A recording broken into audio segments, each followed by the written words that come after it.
بعض لوگ جنت میں جا رہے ہوں گے، بعض وہ گئے، آپ کیوں جہنم میں جا رہے ہو؟ ہم تو تمہاری باتوں پر ہی عمل کر کے جنت میں جا رہے ہیں کہ تمہیں تو دعوت دیتے تھے، خود عمل نہیں کرتے تھے۔ بعض لوگ عرب کے پہاڑوں جیسے اعمال لے کر حاضر ہوں گے لیکن جہنم میں پھینکے جائیں گے۔ یا رسول اللہ یہ کیوں پھینکے جائیں گے؟ کہ جب مال آتا تھا تو مال پہ ٹوٹ پڑتے تھے، نہ دیکھتے تھے حلال نہ دیکھا حرام، نہ دیکھا جائز نہ دیکھا ناجائز۔ الگ بیٹھ کر جی لگا کے دھیان جما کے اللہ کا ذکر کرے، جب کہیں سبحان اللہ عیب تجھ میں کوئی نہیں، الحمدللہ خوبیاں تجھ میں ساری ہے، لا الہ الا اللہ، اللہ جی لگانے کے قابل تو ہی ہے، اللہ اکبر، تیری بڑائی کی کوئی حد نہیں، میری چھٹائی کی کوئی حد نہیں۔ حضور صلی اللہ علیہ وسلم پر محبت اور احسانات کے ساتھ درود پاک۔ حضرت ابی بن کعب نے عرض کیا، یا رسول اللہ میں کتنی دیر درود شریف پڑھوں؟ جو میں ذکر اذکار کرتا ہوں چوتھائی وقت درود شریف پڑھ لیا کروں۔ فرمایا زیادہ پڑھو تو بہتر ہے۔ یا رسول اللہ تہائی وقت پڑھوں؟ فرمایا زیادہ پڑھو۔ یا آدھا وقت درود شریف پڑھوں؟ فرمایا زیادہ پڑھو تو بہتر۔ یا تعالیٰ سارا وقت درود شریف پڑھوں؟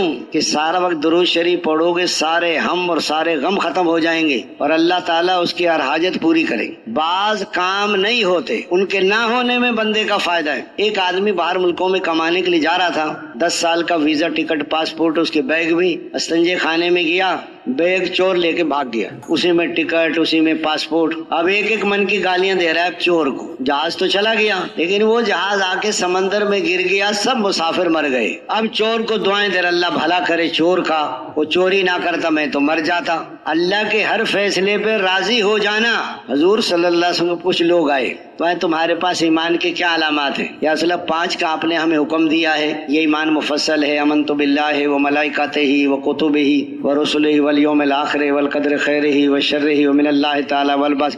5 پہ ہمارا عمل ہے، کلمہ، نماز، روزہ، حج، زکوٰۃ۔ 5 ایمانی علامات ہمارے پاس زمانہ جہالیت سے ہیں۔ وہ کیا ہیں؟ تنگی میں صبر کرتے، تنگی آ جائے تو فراخی میں شکر کرتے۔ نمبر 3 دشمن کا مقابلہ جم کے کرتے۔ نمبر 4 اللہ کے ہر فیصلے پہ راضی ہو جاتے۔ نمبر 5 دشمن کو بھی تکلیف میں دیکھ کے خوش نہیں ہوتے۔ ہمارا تو حقیقی بھائی ہو نا، ہماری ناراضگی ہو اور کسی تکلیف میں مبتلا، ہم کہتے ہیں اس کو صحیح رگڑا لگ رہا ہے اور لگنا چاہیے۔ اور فرمایا کہ حضور 5 ان کو حضور نے اور بتائیں، ضرورت سے زیادہ کھانا جمع نہ کرنا، ضرورت سے زیادہ مکان نہ بنانا۔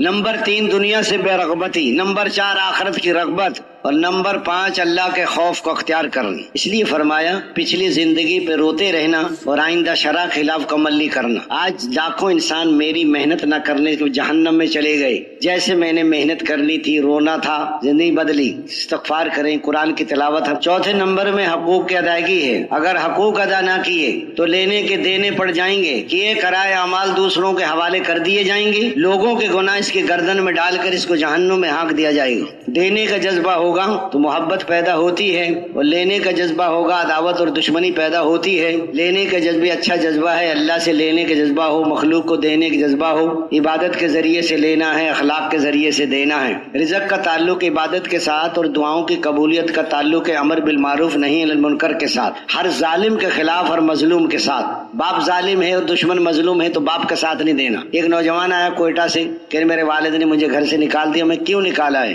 میں نے والد کے خلاف گواہی دی ہے۔ میں کیا گواہی دی ہے؟ میرے والد نے کسی کی زمین پہ ناجائز قبضہ کر رکھا تھا، مجھے عدالت میں لے کے گئے، گواہی دو زمین ہماری ہے۔ میں نے جج صاحب کہ جج صاحب میں جھوٹ نہیں بولتا، زمین ہماری نہیں، زمین دوسروں کی ہے، ابا جان نے ناجائز قبضہ کیا ہو۔ ابا جان کا غصہ، مجھے گھر سے نکال دیا، میں بستر رکھ رہا۔ اگر یہ چیزیں آ جائیں، سارے غیر مسلم آج اسلام میں داخل ہو جائیں، تسبیح ہمارے ہاتھ میں، روزہ ہمارے پیٹ میں، نماز، یہ ہماری پارٹی ہے، یہ ہماری قوم ہے، یہ ہماری برادری ہے، یہ میری اولاد ہے، جن کی وجہ سے حکم توڑ رہے ہیں، کل کو یہ آپ کے خلاف ہو جائے۔ اس لیے فرمایا دنیا میں لینا ریا ہے، آخرت میں لے، دنیا میں واہ واہ، شہرت، نام و نمود بدلا، نیکی کا دریا میں ڈال، چھپنا نہیں ہے، چھپنا ہے۔ بڑے بڑے عمل کرنے والے سب سے پہلے جہنم میں پھینکے جائیں گے نیت کے خراب۔ نیت ایسے نکل جاتی ہے جیسے ہاتھ سے مچھلی نکل جاتی، اس لیے فرمایا نیت کا مسئلہ بڑا اہم ہے۔ حضور صلی اللہ علیہ وسلم والی محنت میں اخلاص کی بڑی، جتنی دعوت دو گے اتنا ایمان آئے گا، جتنا ایمان آئے گا اتنا اخلاص ہے۔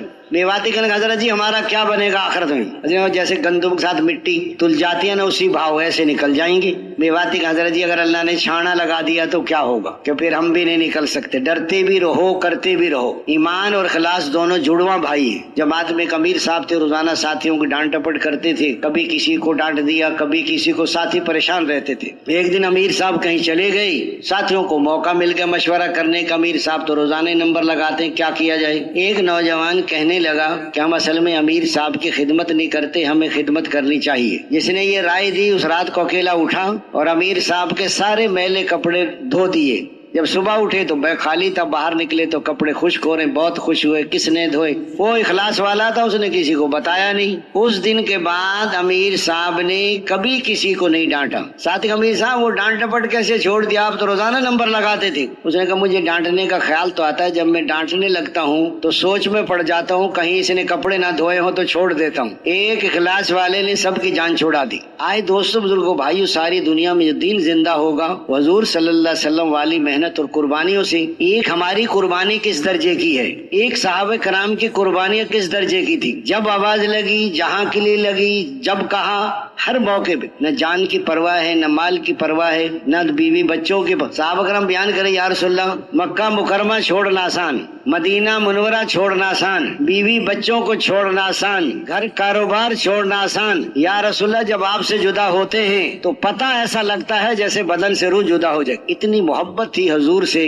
وضو کا پانی نیچے گرنے نہیں دیتے تھے، لعاب دہن کو اپنے ہاتھوں پر ملتے تھے۔ یا رسول اللہ آپ تو جنت میں اوپر کے درجوں میں چلے جائیں گے اور ہم نیچے کے درجوں میں رہ جائیں گے، اور جنت میں تو ملاقات نہیں ہوگی تو جنت میں دل کیسے لگے گا؟ فرمایا اللہ رسول کی بات کو مان لیں گے، وہ جنت میں ان کے ساتھ ہوں گے اور اوپر والے نیچے والوں سے ملنے آیا کریں گے۔ آپ حضرات کے دیکھیں صحابہ کرام کی محنت اور قربانیاں، جس درجے کی محنت اور قربانی اس درجے کی ہدایت، اور جس درجے کی ہدایت اس درجے کا دین، اور جس درجے کا دین اس درجے کی کامیابیاں۔ یہ چلی 4 مہینے، سال 7 مہینے تو سمندر کا کنارہ ہے، یہ کنارے پر چلے جاؤ تو آپ کو وضو کا پانی مل جائے گا، مچھلی بھی پکڑ سکتے ہیں۔ ہیرے موتی لال وہ نکالتے ہیں جو گہرے سمندر میں غوطے لگاتے ہیں۔ شیطان کہتا ہے غوطہ نہ لگائیو تو ڈوب جائے گا۔ تبلیغ کا کام تو ہوش کا کام ہے، یہ جوش کا کام نہیں۔ ہوش کہتے ہیں اتباع سنت کو، اور جوش کہتے ہیں ایمانی جذبے کو۔ دین مٹتا رہے اور دکانیں چمکتی رہے، یہ ہوش نہیں، یہ بے ہوشی ہے۔ لیکن حضور صلی اللہ علیہ وسلم کے وصال سے کچھ دن پہلے